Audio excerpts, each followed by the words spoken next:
So I finally figured out how to schedule a live event. I thought you could just go live or whatever. And I guess I'm just gonna do that for like tomorrow afternoon or tomorrow evening. I'm kind of inept when it comes to these things. So perhaps if anybody has like a suggestion on, what's popular times or like when material like this should be presented, like, any of that kind of stuff, any suggestions, I'd, be more than willing to listen to you or hear you out. But dude, I just saw the most. Oh my gosh, this is so funny. Anyway, that guy, the Venezuelan guy Jose, that's here, the you know more or less mystical iteration of this thing.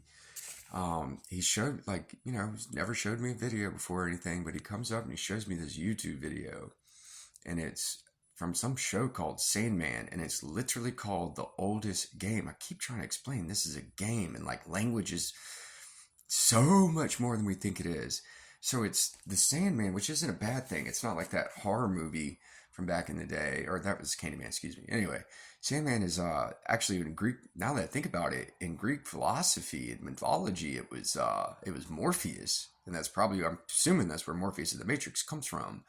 But anyway, it was the Sandman versus Lucifer, the supposed light bearer that could be Satan or devil. Sure, I didn't look at it like that till like basically just now. But anyway, the oldest game, it starts off, Lucifer says to him, because she has the first move, and it's a female individual with wings and all that kind of stuff. But anyway, she's like, I am a ravenous wolf, blah blah blah blah.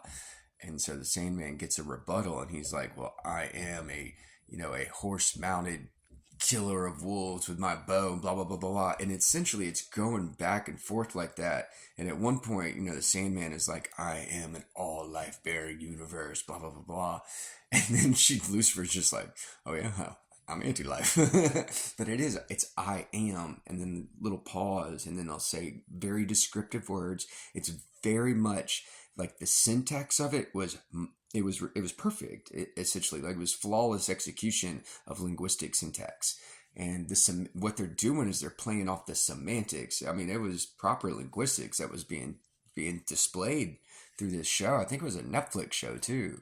And of course, I never heard of it, but it's just really, given the fact I keep describing this as some sort of game that's been going on for a long time, and maybe it is the quote unquote oldest game, and I keep trying to explain what language is and the whole I am and stuff like that, you know what I mean? Like, he could have showed me any video in the world, but he showed me that, and I thought it was quite remarkable.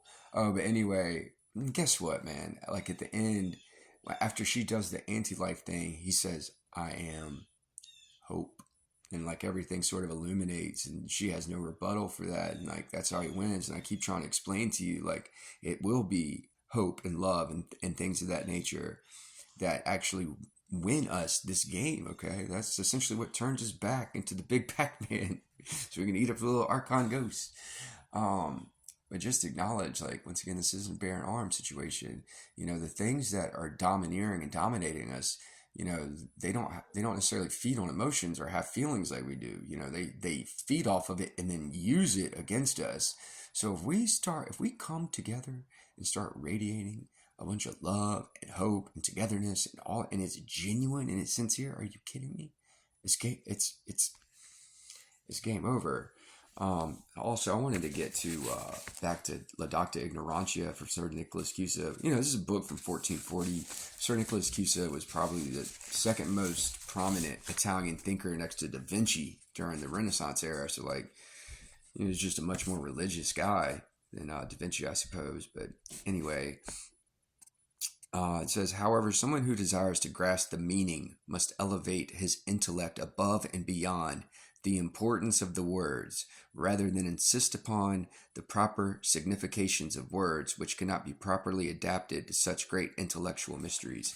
Because a lot of this truth is so simple, like, people can't see it.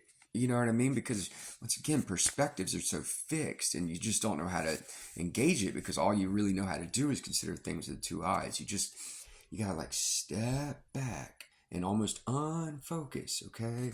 Like, Yeah, it'll take a little time and effort, but dude, you can do it. You're all gonna do it. It's a matter of when, I guess. But go ahead and get to work on it if you can.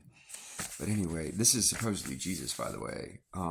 Moreover, it is necessary to use guiding illustrations in a transcendent way and to leave behind perceptible things. How, man, you know, perceptible matter is the illusion.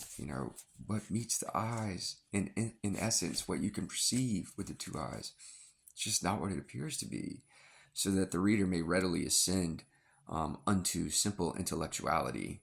I have endeavored, for the purpose of investigating this pathway, to explain matters to those of ordinary intelligence as I clearly as I could, avoiding all roughness of style. I show at the outset that learned ignorance has its basis in the fact that the precise truth is inapprehensible, meaning you can't. I always would talk about apprehension, like epistemological apprehension, the seizing of knowledge, meaning you can't just seize the truth with these. You can only do it through the awareness of the one eye. But anyway, that was really neat, and I felt I wanted to show that. So, like, if any of you have access to Netflix, or I'm sure it's on YouTube, it's The Sandman, and the end of the clip that was being shown was the quote unquote oldest game. So check it out if you want.